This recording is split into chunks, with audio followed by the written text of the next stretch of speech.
Hey guys and welcome to Space Infinite. And आज के इस एपिसोड में हम डिस्कस करने वाले हैं बिग बैंग के बारे में। जैसा कि हम जानते हैं कि बिग बैंग एक ऐसी थ्योरी है जो कि हमारे ऑब्जर्वेबल यूनिवर्स यानी कि वो यूनिवर्स जिसको हम जानते हैं उसके बारे में यानी कि उसके एग्जिस्टेंस को एक्सप्लेन करता है, और इसी के बारे में ये थ्योरी है। एक लॉ है हबल लिमिटेड लॉ, जो कि स्टेट करता है कि गैलेक्सीज जो यूनिवर्स में है वो एक दूसरे से दूर होते जा रही हैं। इसको मेजर कैसे किया गया? इसको मेजर किया गया रेड शिफ्ट को मेजर करके। अब रेड शिफ्ट एक ऐसी टेक्निक है जिसकी मदद से हमको ये पता लगता है कि कोई भी ऑब्जेक्ट यूनिवर्स में हमसे दूर जा रहा है या पास आ रहा है। बेसिकली रेड शिफ्ट से हमें ये पता लगता है कि कोई भी ऑब्जेक्ट जैसे कि स्टार्स या गैलेक्सीज जो यूनिवर्स में प्रेजेंट हैं वो एक्चुअली में हमसे दूर जा रही हैं या फिर वो हमारे पास आ रही हैं। तो इससे हमें ये पता लगा जब हमने ये ऑब्ज़र्व किया कि गैलेक्सीज हमसे दूर जा रही हैं, और जब हमने टाइम को रिवर्स किया यानी एक्स्ट्रापोलेट किया, तो हमको ये समझ आया कि पास्ट में ये जो गैलेक्सीज थे, ये जो स्टार्स थे, ये एक्चुअली में कंपैरेटिवली ज़्यादा पास होंगे। और जैसे ही हमने इसको और पीछे किया, जब मॉडल्स को स्टडी किया यूनिवर्स के, तो हमको ये समझ आया कि एक पॉइंट ऑफ टाइम में जो यूनिवर्स था वो एक स्मॉल पॉइंट पर था। मतलब कि हर चीज़, यूनिवर्स की हर एक चीज़ एक स्मॉल पॉइंट पर थी, एक सिंगुलैरिटी पे। इसी को बोलते हैं बिग बैंग सिंगुलैरिटी। तो इससे आइडिया इमर्ज हुआ कि हो सकता है या फिर मोस्ट प्रोबेबली यूनिवर्स एक पॉइंट से एक्सप्लोड हुआ जिसको बिग बैंग कहा जाता है, और इवेंचुअली फिर सब एटॉमिक पार्टिकल्स वगैरह बने। उसके बाद फिर क्लाउड्स जिनको हम नेबुलास कहते हैं ये बने। इनके कॉम्बिनेशन से फिर स्टार्स बने, स्टार्स के कॉम्बिनेशन से गैलेक्सीज, ब्लैक होल सब बने, और इवेंचुअली यूनिवर्स ऐसा बना। लेकिन जितना हम यूनिवर्स को स्टडी करते हैं उससे हमें ये भी पता लगता है कि यूनिवर्स में जो बैरियोनिक मैटर है, बैरियन से बना हुआ, यानी कि हर एक मैटर, स्टार्स, हम, आप, प्लैनेट्स वगैरह, मून्स, एस्ट्रॉइड्स, हर चीज़, ये जो हर मैटर है ये यूनिवर्स का सिर्फ 4% कंसिस्ट करते हैं। इनको बैरियोनिक मैटर कहते हैं। और मोस्टली जो यूनिवर्स है वो डार्क एनर्जी और डार्क मैटर से बना हुआ है, जिनके बारे में हम हार्डली कुछ जानते हैं या फिर मोस्ट प्रोबेबली कुछ भी नहीं जानते हैं। हम बस प्रेडिक्ट करते हैं कि ये इनसे बने हैं या फिर इनका बिहेवियर ऐसा है। हम उनके बारे में ज़्यादा कुछ नहीं जानते हैं। लेकिन फ्रेंड्स, क्या बिग बैंग इकलौती ऐसी थ्योरी है जो कि यूनिवर्स के फॉर्मेशन या फिर यूनिवर्स की एग्जिस्टेंस को समझाती है? नहीं, एक और थ्योरी थी जिसको बोलते हैं स्टेडी स्टेट मॉडल। तो इस थ्योरी को मतलब मोस्ट प्रोबेबली नकार दिया गया साइंटिफिक कम्युनिटी में। क्यों? क्योंकि इसको प्रूव करने के लिए कुछ ठोस एविडेंस नहीं थे जैसे बिग बैंग को प्रूव करने के लिए थे। जैसे कि बिग बैंग को प्रूव करने के लिए ये एक्सपेंशन ऑफ यूनिवर्स था, और इसके अलावा एक और चीज़ थी जिसको बोलते हैं CMB यानी कि कॉस्मिक माइक्रोवेव बैकग्राउंड। एक ऐसी रेडिएशन है यूनिवर्स में जो कि हर जगह फैली हुई है, और इस रेडिएशन को बोलते हैं कॉस्मिक माइक्रोवेव बैकग्राउंड, जो कि हमेशा से माना जाता है यूनिवर्स में है। बेसिकली ये वो पास्ट की रेडिएशन है जो यूनिवर्स के फॉर्मेशन से बनी थी, यानी कि ये बिग बैंग का प्रूफ है। जो बिग बैंग हुआ था उससे जो एनर्जी रिलीज हुई थी उससे ये कॉस्मिक माइक्रोवेव बैकग्राउंड बना है। फ्रेंड्स, यहाँ पर एक और कॉन्सेप्ट आता है कॉस्मिक होराइजन का। जैसा कि अर्थ पे होराइजन होता है जिसके पार, जैसे सूरज डूब गया, होराइजन के पार डूब गया, ऐसे बोलते हैं हम, वैसे ही यूनिवर्स में भी कॉस्मिक होराइजन होता है। अब ये होराइजन बहुत ही बड़े स्केल पे है। अब कॉस्मिक होराइजन, इसको हम ऐसे ले सकते हैं बिग बैंग के रेफरेंस में कि इसमें 2 टाइप के होराइजन्स हैं, क्योंकि यूनिवर्स करीब 13.8 बिलियन ईयर्स पहले फॉर्म हुआ था। जब हमने ये मेजर किया कि जो एक्सपेंडिंग यूनिवर्स है, अगर हम इसको बैकवर्ड करें तो ऐसा पॉइंट जहाँ पे मतलब यूनिवर्स एक पॉइंट बन जाए, तो वो पॉइंट कितने टाइम पहले आया होगा, मतलब बिग बैंग सिंगुलैरिटी आखिर कितने टाइम पहले आई होगी। तो वो टाइम निकला था 13.8 बिलियन ईयर्स पहले। इसलिए हम कहते हैं कि यूनिवर्स 13.8 बिलियन ईयर्स पुराना है। तो यहाँ पर कॉस्मिक होराइजन का मतलब क्या है, क्योंकि जो स्पीड ऑफ लाइट है वो यूनिवर्स में सबसे फास्टेस्ट चीज़ है। कुछ भी मतलब लाइट से फास्ट नहीं जा सकता, और लाइट की स्पीड है करीब 3 लाख, अप्रॉक्सीमेटली 3 लाख किलोमीटर्स पर सेकेंड। सो क्योंकि लाइट की स्पीड फाइनाइट है, इनफाइनाइट नहीं है, तो लाइट फाइनाइट टाइम में फाइनाइट स्पीड से फाइनाइट डिस्टेंस ट्रेवल कर सकती है यूनिवर्स में, है ना। इसका मतलब कि अगर यूनिवर्स लाइट की स्पीड से ज़्यादा फास्ट एक्सपैंड हुआ था तो मोस्ट प्रोबेबली एक्चुअल यूनिवर्स बहुत ज़्यादा बड़ा है उस यूनिवर्स से जिसको हम ऑब्जर्व करते हैं। और क्योंकि यूनिवर्स ज़्यादा बड़ा है जितना हम ऑब्जर्व करते हैं, तो ऐसे रीजन्स यूनिवर्स में जो कि हमसे बहुत ही ज़्यादा दूर हैं, वहाँ से जो लाइट्स निकली थी, मतलब उन रीजन से जो लाइट्स निकली थी, वो लाइट्स आज तक हमारे पास पहुँच ही नहीं पाई हैं, क्योंकि यूनिवर्स के पास इतना समय ही नहीं था कि वो लाइट्स हम तक ट्रैवल कर पाए। मोस्ट प्रोबेबली वो भी रास्ते में ही है। तो यूनिवर्स इतना ज़्यादा बड़ा है, और क्योंकि ये जो रीजन्स हैं वो बहुत ज़्यादा दूर है हमसे, तो हो सकता है क्योंकि यूनिवर्स एक्सपैंडिंग है तो ये लाइट्स हम तक शायद पहुंच ही ना पाए। तो इसको हम बोल सकते हैं कॉस्मिक होराइजन ऑफ पास्ट, मतलब यूनिवर्स के पास्ट का कॉस्मिक होराइजन।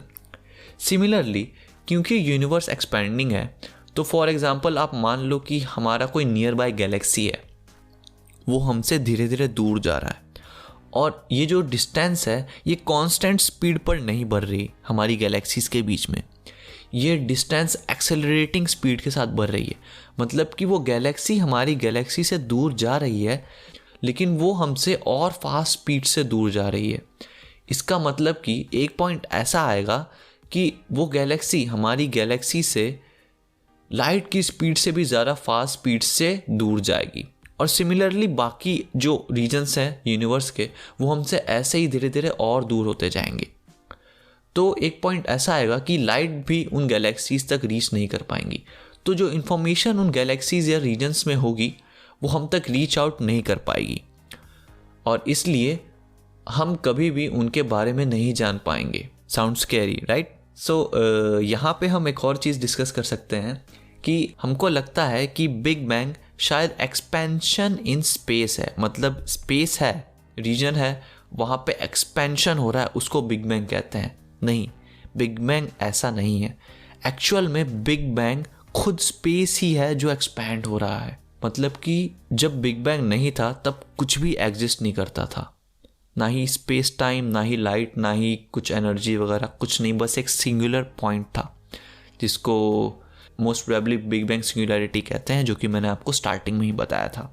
सो यहाँ पर मैं एक क्वेश्चन पूछना चाहूँगा आपसे भी, आप भी इसके बारे में सोच सकते हैं कि जब बिग बैंग हुआ था तो उस टाइम जो भी इतना मैटर था, प्योर एनर्जी थी, वो एक पॉइंट पे थी। मतलब अगर हम उसको एज्यूम करें तो वो एनर्जी बहुत ज़्यादा थी, और बहुत ज़्यादा मतलब यूनिवर्स का सारा मैटर, हर चीज़ वहीं पे है। तो इतनी ज़्यादा एनर्जी, इतना ज़्यादा उसमें अगर मैटर है, तो वो जो बिग बैंग जो पॉइंट था, जो सिंगुलैरिटी था, वो बाहर की तरफ एक्सपैंड क्यों हुआ? क्यों? क्योंकि मैं यहाँ पे इसलिए पूछ रहा हूँ ये चीज़, क्योंकि हम ग्रेविटी के बारे में जानते हैं। तो कोई भी ऑब्जेक्ट में जितनी ज़्यादा ग्रेविटी होगी वो उतना ही ज़्यादा और मतलब ग्रेविटेशनली स्ट्रॉन्ग होगा और कोलैप्स करेगा। और जब हम यहाँ पे बिग बैंग की बात कर रहे हैं, मतलब लिटरली एवरीथिंग, मतलब हर चीज़ यूनिवर्स की, और वो सब चीज़ एक पॉइंट पर है, तो वो पॉइंट फर्दर और कोलैप्स नहीं हुआ, इनफैक्ट वो एक्सपैंड हुआ।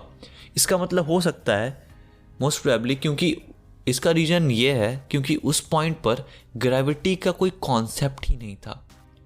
मतलब ग्रेविटेशनल फोर्स कुछ होती है, कुछ भी नहीं था बेसिकली उस पॉइंट पर। जो भी हम फिजिक्स पढ़ते हैं, जो भी लॉज है यूनिवर्स के, जो भी मैटर, कुछ था ही नहीं। दैट्स वाई उस पॉइंट पर जो इवेंट्स हुए उनको हम ठीक से एक्सप्लेन नहीं कर पाते कि ऐसा क्यों हुआ। तो लेट्स डिस्कस फर्दर कि ये बिग बैंग हुआ कैसे। तो यहाँ पर एक कॉन्सेप्ट आता है इन्फ्लेशन एंड बैरियोजेनेसिस का। ये सुनने में बहुत कॉम्प्लिकेटेड है एंड ट्रस्ट में ये है भी। मतलब जब मैं इसके बारे में पढ़ रहा था तो मुझे भी लगा यार ये तो बहुत ही कॉम्प्लिकेटेड है, but I will try to explain this in simple words to you. So पहले हम एक डेफिनेशन समझते हैं, एपॉक, EPOCH, एपॉक ये क्या होता है। तो by definition an epoch is a moment in time from which nature or situations change to such a degree that it marks the beginning of a new era or age। मतलब कि in terms of अगर universe समझा जाए तो universe के terms में epoch का मतलब है एक ऐसा सिग्निफिकेंट पॉइंट टाइम में जिससे मतलब कि उस रीजन या फिर जैसे for in this case universe का मतलब एक नया एरा स्टार्ट हो जाए, नया एज, मतलब इतना सिग्निफिकेंट चेंज आया यूनिवर्स में कि उस पॉइंट से एक नया एरा स्टार्ट हो, तो उस पॉइंट को एपॉक कहते हैं। तो बेसिकली इस कंप्लीट प्रोसेस में from Big Bang to present universe बहुत सारे एपॉक्स हैं। तो हम फर्स्ट ऑफ ऑल डिस्कस करते हैं जो इनिशियल एपॉक्स थे। तो जो फर्स्ट एपॉक था यूनिवर्स का वो था द प्लैंक एपॉक फर्स्ट, जो कि बिग बैंग जो सिंगुलैरिटी था वहाँ से स्टार्ट हुआ। तो बेसिकली इस पॉइंट पर जब यूनिवर्स सिंगुलैरिटी था तो उस पॉइंट पर यूनिवर्स था बिल्कुल ही डेंस, हॉट और प्रेशर से भरा हुआ, और उस पॉइंट पर रैपिडली एक्सपैंड हुआ यूनिवर्स। और ये एक्सपेंशन कब हुई? 1 सेकेंड के, मतलब 0 से 10⁻⁻43 पार्ट ऑफ अ सेकेंड, मतलब इतने कम टाइम में ये प्लैंक एपॉक कॉज हुआ। और इस एपॉक में basically fundamental forces of universe, इनके बारे में हमने पढ़ा है, जो कि है electromagnetism, strong nuclear force, weak nuclear force और ग्रेविटेशनल फोर्स। ये 4 basic fundamental forces of universe form हुई। और इस पॉइंट पर यूनिवर्स कितना बड़ा था? यूनिवर्स था एक प्लैंक लेंथ जितना, that's why it's called Planck epoch. अब ये प्लैंक लेंथ क्या होता है? Planck length basically smallest possible length है, इमेजिनेबल, सबसे स्मॉलेस्ट पॉसिबल लेंथ, जो कि है 1.6 × 10⁻⁻35 मीटर्स। ये बहुत ही छोटा है, मतलब आप इमेजिन भी नहीं कर सकते इतना छोटा पॉइंट। इस लेंथ पर, इतने छोटे लेंथ पर इवन कॉन्सेप्ट ऑफ पार्टिकल्स या सब एटॉमिक पार्टिकल्स जिससे यूनिवर्स बना है वो इमेजिन भी नहीं किया जा सकता। और आप सोचिए कि इतने छोटे पॉइंट पर, इस पॉइंट पर जो हमारे यूनिवर्स की जो मेजर फोर्सेस हैं वो फॉर्म हो गई थी। तो यहाँ पे हुआ आपका Planck epoch. After this comes grand unification epoch. तो प्लैंक एपॉक के एंड होने के बाद 10⁻⁻43 सेकेंड्स पे फॉर्म होता है ग्रैंड यूनिफिकेशन एपॉक। बेसिकली इस एपॉक में हमको ये समझ में आता है कि इसमें ग्रेविटेशन, जो ग्रेविटेशनल फोर्स है वो सेपरेट हो जाती है बाकी अदर फोर्सेस से, यूनिवर्स के, मतलब जो बाकी 3 फोर्सेस हैं उनसे सेपरेट हो जाती है ये फोर्स। मतलब कि जो प्लैंक एपॉक था उस पॉइंट पे जो सारी फोर्सेस थी ये आपस में एक ही फोर्स थी। लेकिन धीरे धीरे अभी जो फर्स्ट स्टेप है जिसको ग्रैंड यूनिफिकेशन एपॉक बोलते हैं, इसमें ग्रेविटेशन अलग हो जाती है इन बाकी 3 फोर्सेस से। इसके बाद 10⁻⁻37 सेकेंड्स पे फेज ट्रांजिशन होता है यूनिवर्स में, और इससे होता है कॉस्मिक इन्फ्लेशन, मतलब कॉस्मॉस का इन्फ्लेशन, कॉस्मॉस एक्सपैंड होता है। और इस टाइम पर यूनिवर्स एक्सपोनेंशियली ग्रो करता है, even faster than the speed of light. यानी कि यूनिवर्स में जो सबसे फास्टेस्ट चीज़ है लाइट, यूनिवर्स उस पॉइंट पे लाइट से भी ज़्यादा फास्ट स्पीड से एक्सपैंड करता है, बहुत ही fast.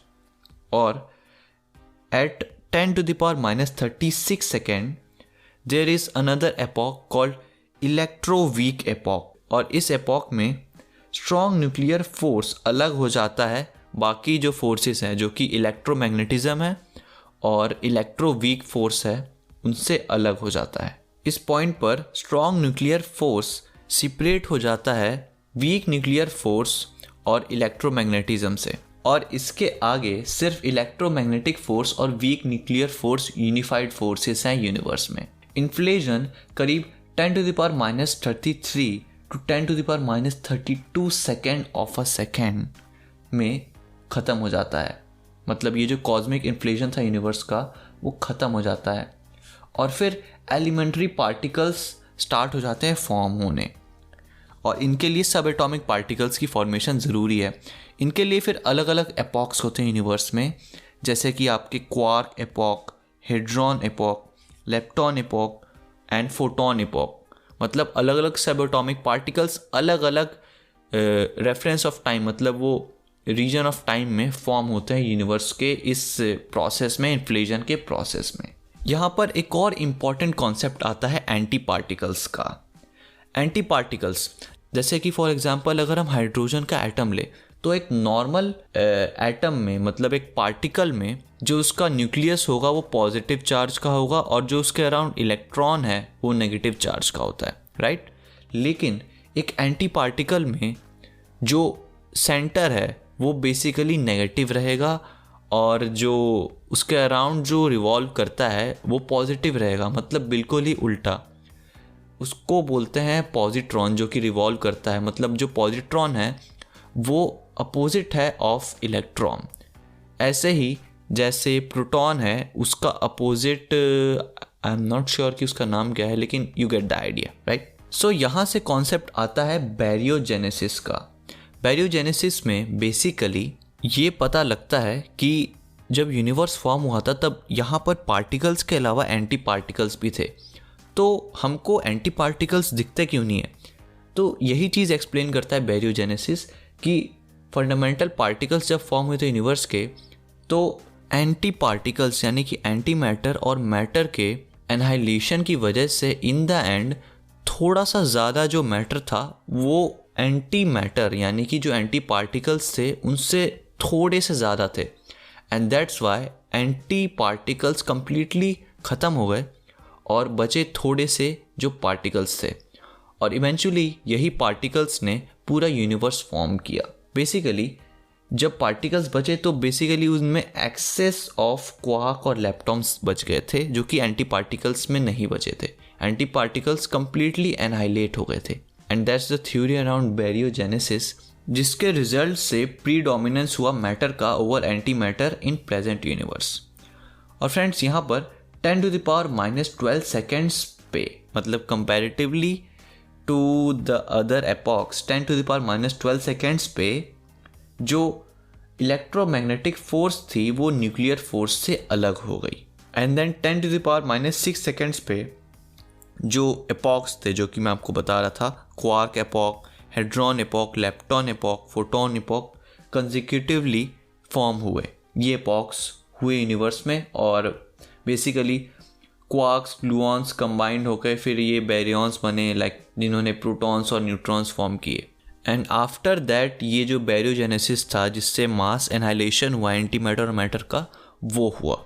And after few minutes या कुछ टाइम बाद ही ये जो मास एनहाइलेशन था इसकी वजह से यूनिवर्स का टेम्परेचर बहुत राइज हो गया, करीब 1 बिलियन केल्विन के आसपास, जो कि अनइमेजिनरी, मतलब बहुत ही बड़ा नंबर है। सो बेसिकली ऐसे ही फिर पार्टिकल्स बचे, जो एनहाइलेशन था उसके बाद जो पार्टिकल्स थे वो बच गए, एंड देन इवेंचुअली ये कंबाइन होके इन्होंने एलिमेंट्स फॉर्म किए, हाइड्रोजन, हीलियम, एंड देन इन्होंने कंबाइन करके फिर जो हमारा यूनिवर्स है इवेंचुअली फॉर्म किया। मतलब अलग अलग एपॉक्स यूनिवर्स में अलग अलग इवेंट्स हुए, जिससे फिर स्टार्स, देन प्लैनेट्स, देन पूरी galaxies, clusters and all everything form हुआ।